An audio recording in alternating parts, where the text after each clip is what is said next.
सगळं बघत होता। माझ्याकडे तिकीट काढायला पैसे नव्हते। कंडक्टर म्हणाला, ए म्हातारे, तिकीट दाखव। माझ्याकडे तिकीटही नव्हतं आणि त्याला द्यायला पैसेही नव्हते। मग मी म्हणाले, बाबा सोड रे पुढच्या स्टेशनवर, असं मध्ये सोडू नकोस, अंधाराचं म्हातारी कुठं जाणार। पण त्याने काही ऐकलं नाही आणि मला बसमधून उतरवायला सांगितलं। हे सगळं एक भिकारी बघत होता। तो तिकीट काढून बसला होता आणि तोही माझ्या पाठोपाठ त्या मधल्या आडरानामध्ये उतरला। माझ्या मागे हा भिकारी का उतरला हे बघून मी घाबरले।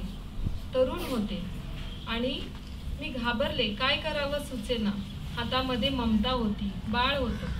भिकारी म्हणाला, तुम्ही सिंधुताई ना? मी तुमची भजनं कीर्तनं तुमच्या ओव्या खूप ऐकल्या आहेत, खूप छान गाता तुम्ही। चला, कलेला मरण नाही। पैसे नाही तर काय झालं, जे स्टेशन आलं तिथं आपण उतरायचं आणि पुढचा कार्यक्रम करायचा। चला, आज माझ्यासोबत तुम्ही चहा प्या म्हणाला। तो भिकारी मला म्हणाला, चला सिंधुताई, आज माझ्यासोबत तुम्ही चहा प्या। तेव्हा मी सिंधुताई नव्हते, तेव्हा मी एक साधी सिंधू होते, चिंगी होते। कोणी मला सिंधू म्हणायचं, कोणी मला चिंगी म्हणायचं। आणि मी त्या भिकाऱ्यासोबत त्या गाडीतून खाली उतरले आणि दैवाचा खेळ माझ्या बाळांनो, मी उतरले आणि त्या जाणाऱ्या पाठमोऱ्या बसकडे बघत होते आर्त नजरेने की आता माझं काय होणार।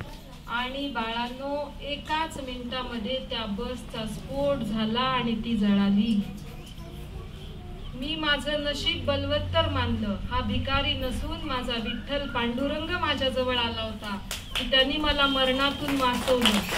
त्यांनी जर मला बसमधून उतरवलं नसतं माझ्या बाळांनो, तर मीही त्या बसमध्ये मरून राख झाले असते की नाही। आणि या छोट्याशा प्रसंगानं मला आयुष्याचा खूप मोठा धडा दिला। असा धडा दिला की चिंगे, तुला मरायचं नाही। चिंगे, तुला आत्महत्या करायची नाही। तुला दुसऱ्यांसाठी काहीतरी करायचे, तुला अनाथांची आई व्हायचे। आणि बास माझ्या बाळांनो, त्याच दिवशी मी ठरवलं की आता मी मरणार नाही, आता मी जगणार। माझ्या विठुरायानं मला जगवले, आता मी जगणार। आणि मी त्या भिकाऱ्याला इकडे तिकडे खूप शोधलं, पण तो भिकारी मला सापडला नाही। ना तो माझ्यासोबत चहा पिला, ना तो त्या बसमध्ये जळाला, पण तो भिकारी कुठे गेला मला माहित नाही माझ्या बाळांनो।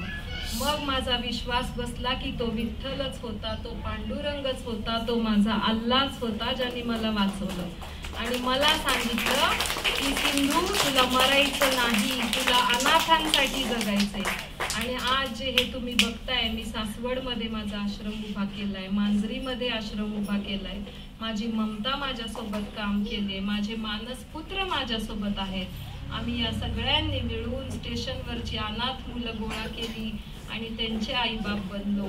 आणि आज हेच करते बाळांनो, गावोगाव फिरतीये, भाषण देतीये, भजन गातीये, कीर्तन गातीये आणि माझ्या अनाथ बाळांसाठी भाकरी गोळा करतेय। बाळांनो, तुम्ही पण या माईच्या पदरात काहीतरी घाला, कारण माझ्या लेकरांना रोज खायला लागतं बाळांनो। दिवसातून 2 वेळा त्यांना भूक लागते, तर ही भूक त्यांची सारवण्यासाठी तुम्ही पण माझ्या पदरात काहीतरी घाला बाळांनो। शेवटी जाता जाता एकच